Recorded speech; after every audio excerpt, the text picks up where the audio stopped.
Halo, perkenalkan nama saya Abdurrahman Rahab. Saat ini saya bertugas di Stain Mandailing Natal. Saya adalah peserta Latsar Angkatan kelima di kelompok ketiga Latsar CPNS 2021. Pada kesempatan kali ini, saya akan mencoba membuat review tentang materi Latsar CPNS 2021, yaitu Manajemen ASN. 1. Kedudukan, peran, hak, dan kewajiban, dan kode etik ASN.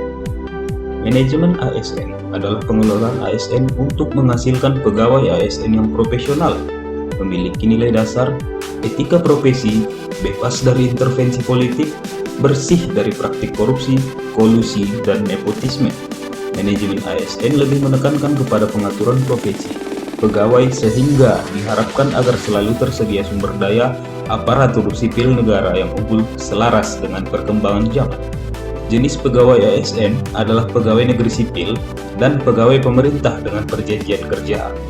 Pegawai ASN berkedudukan sebagai aparatur negara yang menjalankan kebijakan yang ditetapkan oleh pimpinan instansi pemerintah, serta harus bebas dari pengaruh dan intervensi semua golongan dan partai politik. Fungsi ASN adalah sebagai pelaksana kebijakan publik, pelayan publik, dan perekat dan pemersatu bangsa. Berdasarkan peraturan perundang-undang, hak seorang ASN adalah berhak memperoleh gaji, tunjangan, fasilitas, cuti, jaminan pensiun, dan jaminan hari tua, perlindungan dan pengembangan kompetensi. Adapun kewajiban seorang ASN adalah setia dan taat pada Pancasila, Undang-Undang 1945, dan pemerintahan yang sah, menjaga persatuan dan kesatuan bangsa, melaksanakan kebijakan yang dirumuskan pejabat pemerintah yang berwenang, menaati ketentuan peraturan perundang-undangan, melaksanakan tugas kedinasan dengan penuh pengabdian, kejujuran, kesadaran, dan tanggung jawab, menunjukkan integritas dan keteladanan dalam sikap, perilaku, ucapan, dan tindakan kepada setiap orang, baik di dalam maupun di luar kedinasan, menyimpan rahasia jabatan dan hanya dapat mengemukakan rahasia jabatan sesuai dengan ketentuan perundang-undang, dan bersedia ditempatkan di seluruh wilayah NKRI. Seorang ASN dalam menjalankan tugas dan tanggung jawab harus didasari dan berlandaskan kepada kode etik dan kode perilaku.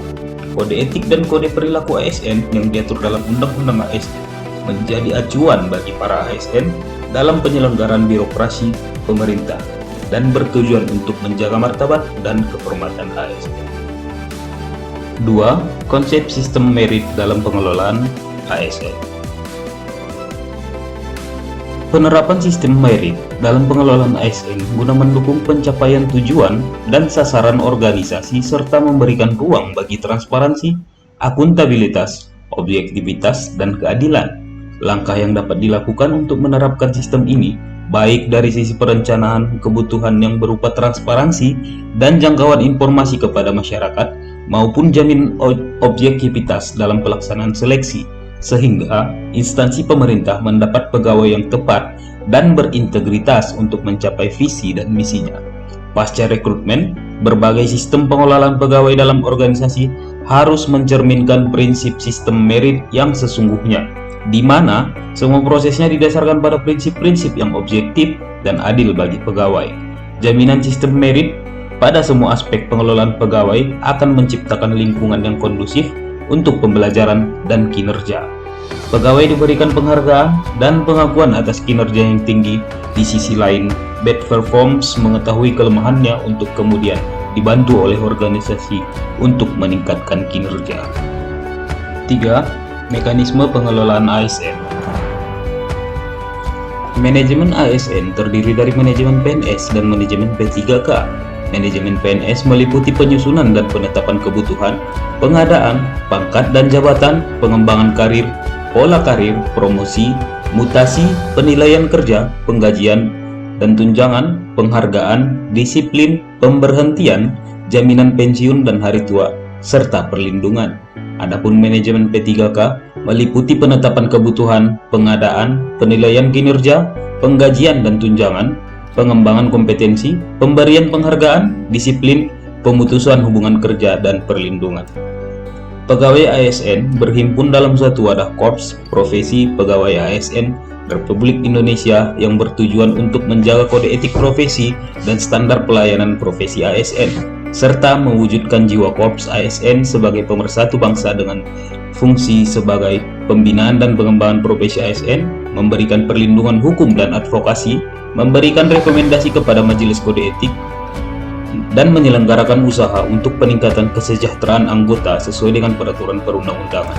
Sistem informasi ASN adalah rangkaian informasi dan data mengenai pegawai ASN yang disusun secara sistematis, menyeluruh, terintegrasi, dengan berbasis teknologi guna diperlukan untuk menjamin efisiensi, efektivitas, dan akurasi pengambilan keputusan dalam manajemen ASN.